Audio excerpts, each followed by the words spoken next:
ginagawa mo dito? Hindi ba wala na sa'yo ang brilyanteng itim? Hawak ko ito sa loob ng mahabang panahon, kaya't nagagawa ko pa rin pasukin ang iyong kamalayan. At walang makakapigil sa akin, Sangreng Iftre. Meron! Ang mga kapwa ko, Sangre. Nasa kanila na ang ugat ng kapangyarihan mo, Gargan. Konting panahon na lang ay makakalabas na ako dito. Konting panahon na lang ay mabubuo na kami at matatalo ka na namin. Yun ay kung meron pa silang natitirang lakas upang kalabanin ako. Sapagkat mauubos ang kanilang kapangyarihan sa mga dilubyong hatid ko. At ikaw, Terra, ay mananatili dito sa loob ng brilyanteng ito hanggang sa ikaw ay maging apo. Tuluyan ka ng mamamatay, Terra.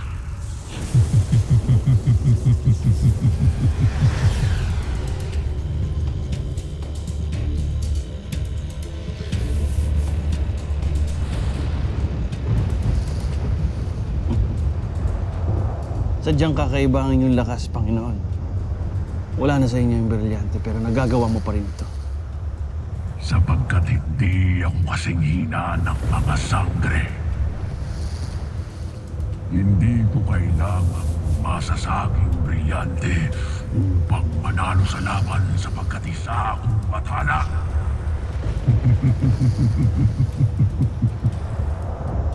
Hindi pa nililikha ang kahit na sino na makadadaig sa akin.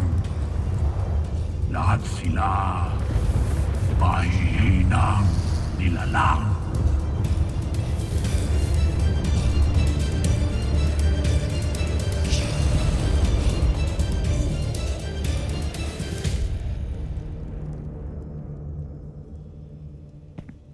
Sabihin niyo sa akin, paano siya namatay? Agape Abe, mahal na Hara.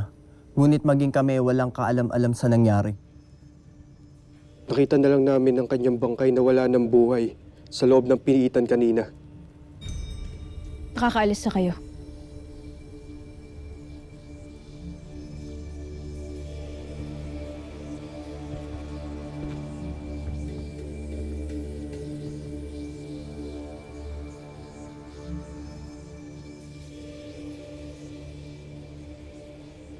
Lalo lang tumitindi ang aking kutob na hindi lang siya basta nawalan ng hininga.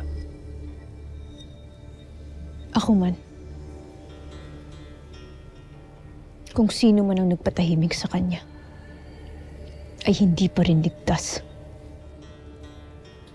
Hindi tayo titigil hanggat hindi natin nalalaman kung sino ang punot dulo ng lahat ng ito. Huwag mo muna siyang ipapalibing o ipapasunog, Rama. May balak ako.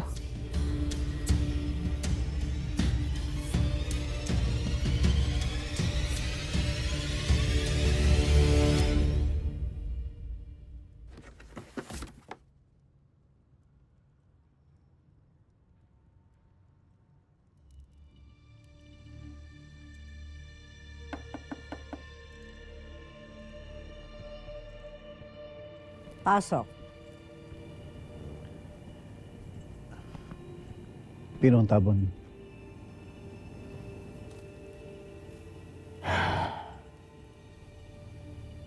Ikinalulungkot ko na yun ang kinanatnan sa pagkabigo ni Osram.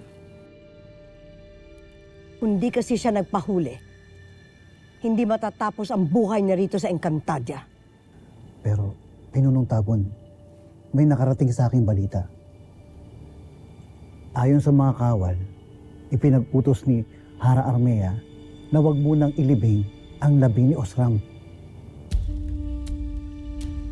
Sa anong dahilan?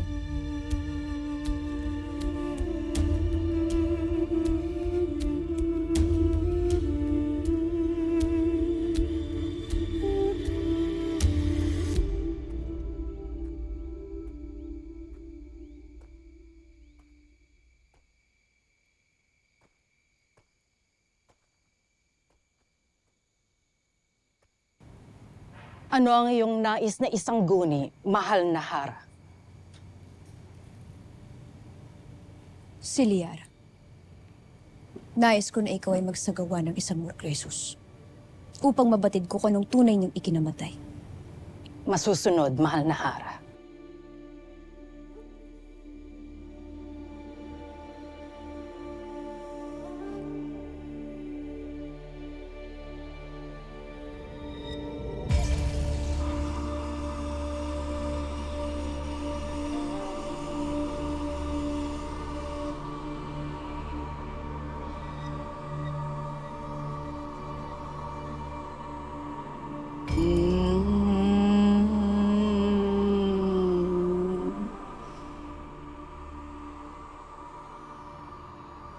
Prestak, Daron. Tayo umuwi at lumisan na. Sapagkat hindi magandang palagi ka na lamang nakabuntot sa mahal na Hara. Masama bang mag-alala sa buhay at kaligtasan ng mahal na Hara? Lalo na ngayon, Cedro. Napas lang na nagtangka sa kanyang buhay. Maaari ba? Huwag nating idamay ang ating sarili sa kanilang mga kaguluhan. Isa pa, napas lang na ang Tagalagas. Nangangahulog ang ligtas na siya. Hindi. Sapagkat hindi pa rin natin batid kung sino ang nag-utos sa kanya. May kalabang higit na makapangyarihan kaysa sa nilalang na yan.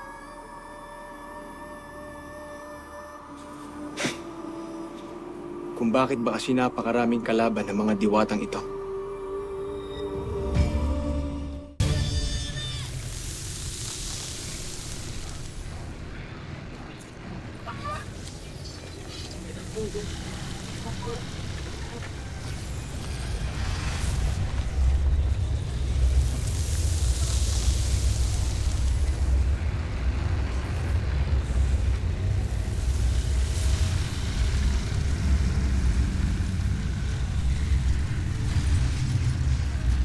Tanakresh na!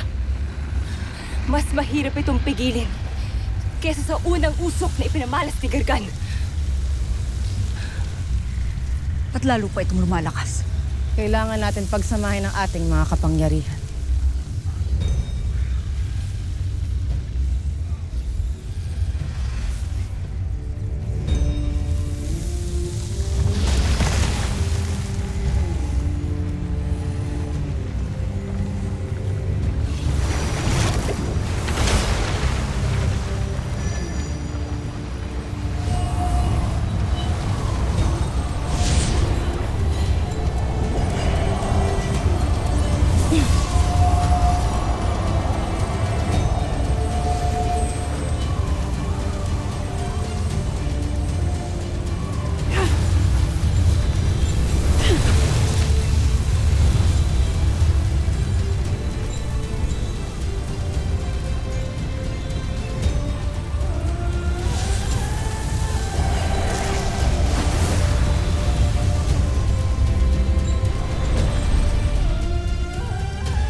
You're unstoppable. Kung hindi lamang nila nakuha ang itim na brilyante, napuksa ko na sana sila ng isang pitik lamang! Ah!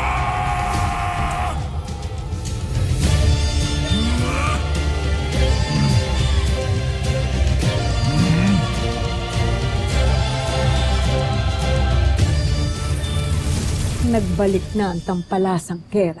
Akala ko'y tuluyan mo na akong tinakasan ni Tena. At bakit ko iyon gagawin sa aking kakampi? Mayroong bagong iniuutos ang bathalang Gargan na magpapatunay kung totoong pumapanig ka sa amin. Nunong Imaw, patuloy pa rin naagnas ang aking kapatid. Kailangan na talagang magbalik ang Intrinitera sa kanyang katawan bago pa mahuli ang lahat. Mahal na Hara, Nagbago na ba ang iyong isip? nais ko nang tumanggap ng pabuya. Ngunit hindi ginto o pilak ang nais ko. Maligayang pagbabalik sa Encantadia. Abisala mga Albe.